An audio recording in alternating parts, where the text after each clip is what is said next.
আমরা যারা সিলেটি আমাদের ঐতিহ্যবাহী একটা সিন্নি হচ্ছে তুষা সিন্নি বা অনেকে হালুয়া বলতে পারেন। এটা কিভাবে করতে হয় সেটার রেসিপি আজকের এই ভিডিওতে আমি শেয়ার করব।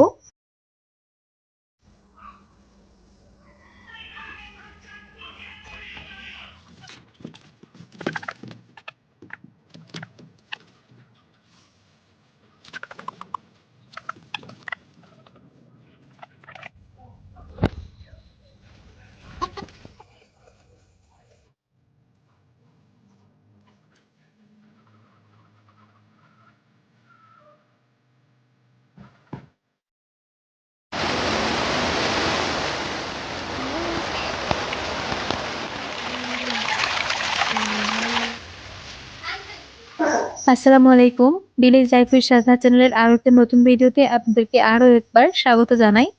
আজকে আরো একটা নতুন সুস্বাদু রেসিপি নিয়ে চলে এসেছি আপনাদের মাঝে।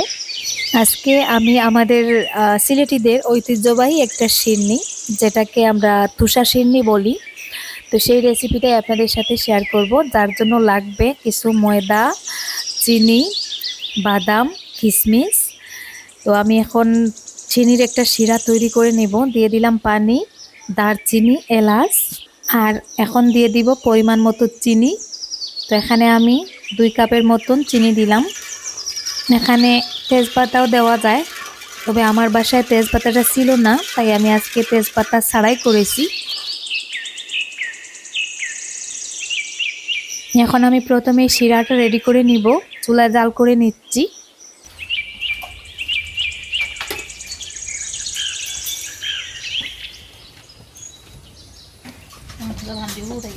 আমি এখানে শিরার হাঁড়িটা চুলায় উঠিয়ে প্রায় 10 মিনিটের মতন জাল করে শিরাটা একটু ঘন করে তারপরে নামিয়ে নিব।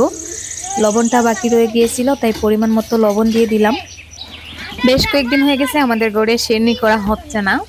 তো আরিহানের বাবা গতকাল বলছিলেন সিন্নি করার জন্য, তুষা সিন্নি। তো আজকে ভাবলাম করেই নেই। আর সিন্নিটা যেহেতু করতেছি, ভাবলাম আপনাদের সাথেও শেয়ার করে নেই। আপনারাও যারা কখনো করেননি তারা ট্রাই করতে পারেন। শিরাটা হয়ে গেছে, দেখুন আমি নামিয়ে ঢাকনা দিয়ে রেখে দিলাম। আর এদিকে আমি এখন বাকি অংশটা করে নিব, যার জন্য লাগবে আমার বাদাম। তো আমি এখানে বাজার থেকে এই ভাজা বাদামগুলোই কালেক্ট করেছি, খোসাটা ফেলে দিচ্ছি।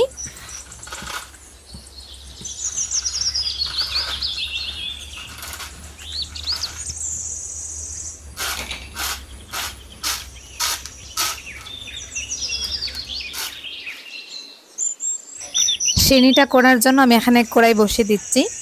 ওটা আসলে কড়াই ছাড়া হাঁড়িতেও করা যায়, তবে আমি ভাবলাম কড়াইতেই করে নিই। তো বাদামগুলোর খোসাগুলো একটা একটা করে ফেলা হচ্ছে, আর আমি এদিকে কড়াইতে কিছু তেল দিয়ে দিচ্ছি।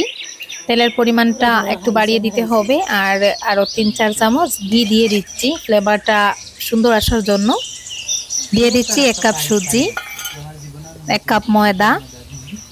শুধু সুজি দিয়ে বা শুধু ময়দা দিয়েও করা যায়, আমি দুইটা মিক্স করে করতেছি। সুজি এবং ময়দাটা ভালো করে মিক্স করে একটু লালচে কালার করে ভেজে নিব। তুষা সিন্নি আসলে সিলেটিদের বাইরে এটা খুব কম প্রচলিত, আর এটা আসলে হালুয়া টাইপেরই। আপনারা যারা কখনো ট্রাই করেননি, মানে সিলেটিদের বাইরে যারা আছেন কখনো ট্রাই করেননি, একবার হলেও ট্রাই করে দেখবেন। তো ময়দার সুজিগুলো মোটামুটি ভাজা হয়ে গেছে। আমি এখন বাদাম আর কিশমিশগুলো দিয়ে দিচ্ছি। বাদাম আর কিশমিশ আর একটু কম পরিমাণেও দিলে দেওয়া যায়, আমি একটু বেশি পরিমাণে দিচ্ছি, আমার ভালো লাগে তাই। একটু ধৈর্য নিয়ে চুলার আঁচটা একটু কমিয়ে বেশ সময় নিয়ে এটাকে ভাজতে হয়। দেখুন ময়দা এবং সুজির কালারটা আস্তে আস্তে চেঞ্জ হয়ে যাচ্ছে, একটু লালচে লালচে কালার চলে আসতেছে। আরও কিছুক্ষণ ভেজে তারপরে আমি শিরাটা একটু একটু করে অ্যাড করব।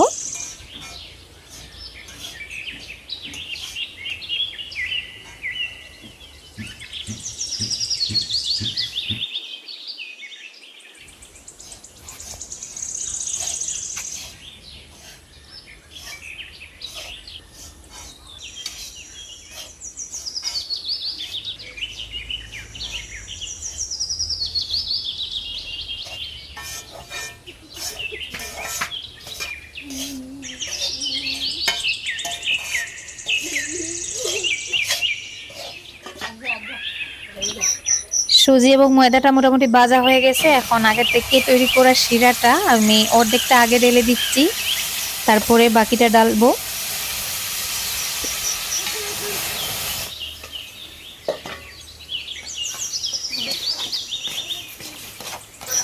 রসটা আমি ঢেলে দিয়েছি। এখন দেখুন এভাবে নাড়াচাড়া করতে হবে, অনবরত নাড়াচাড়া করে রসটা শুকিয়ে নিতে হবে। আর লক্ষ্য রাখতে হবে যাতে দলা না পেকে যায়। একটু বেশি সময় নিয়ে এটাকে নাড়াচাড়া করতে হবে।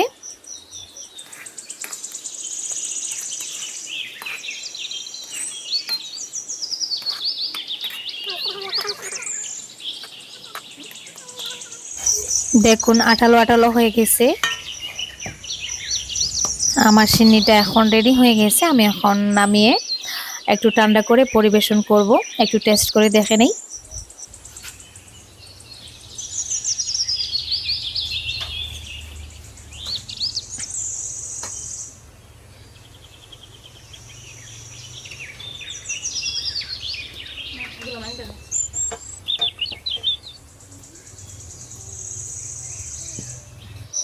দেখুন আমার সিন্নিটা, এটা শুধু ময়দা দিয়েও করা যায়। প্রসেসটা একই রকম, শুধু সুজিটা আর কি না দিলেই হয়। দেখুন আমি একটু ঠান্ডা করে এভাবে দোলা দোলা করে নিচ্ছি, কারণ সিন্নিটা বেশিরভাগ ওইভাবে খাওয়া হয়। আর আমাদের অঞ্চলে তো বিশেষ করে শবে বরাতে বা এমনিতেও বাড়িতে করে বাচ্চাদেরকে সিন্নি হিসাবে বন্টন করে দেওয়া হয় এভাবেই দোলা দোলা করে। দেখুন হাতে কিন্তু লাগবে না, কারণ এটাতে তেল এবং ঘিয়ের পরিমাণটা একটু বেশি থাকে। এটা রুটির সাথেও খাওয়া যায় হালুয়ার মতন করে। আমরা যেহেতু ঘরে খাওয়ার জন্য করেছি তাই একটু কম পরিমাণেই করেছি। আর দেখুন বাদামের পরিমাণটা বেশি দিয়েছি, তাই উপরে সুন্দরভাবে বেশি গেছে। তো এখন আমি সবাইকে সিন্নি হিসাবেই ভাগ করে দিব।